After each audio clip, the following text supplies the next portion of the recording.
和顺国小顶界甲山口县万昌小学校，做伙用书法创作赖贴图后，在这次国际交流活动中，不用客气设计有限公司的朱宗文雄邀请了在日本家乡当年的老师菊池直树，现任为山口县宇部市小野小学校校长，召集了校内跨年级学生，做伙甲和顺国小5年级的学生进行交流。上学的路途上，我们看到垃圾都会捡起来。皆さん、こんにちは。私は千开优です。接下来我要介绍的是我们学校的游泳池。这是我们第3次跟山口县的小学交流。那上次是跟万昌国小进行2次交流。那这一次我们跟小野小学进行交流。那主要这一次是双方第一次见面，然后互相介绍学校的环境，然后接下来等一下，我们会针对食农教育，因为这2个学校都有进行食农教育，那我们会针对食农教育再用 Padlet 去做后续的共享跟交流。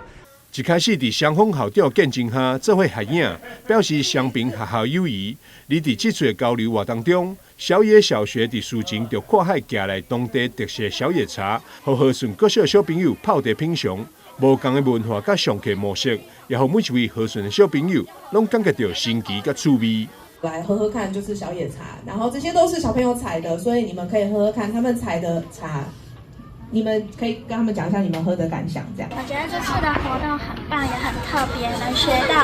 不同的文化。像是这次就学到了日本上课方式，也品尝到了小野茶。很开心今天可以和小野学校的同学和老师做这个交流活动，让我认识到他们的上课模式，还有很多很有特色的活动。班上的孩子有在学校的南青桃园来进行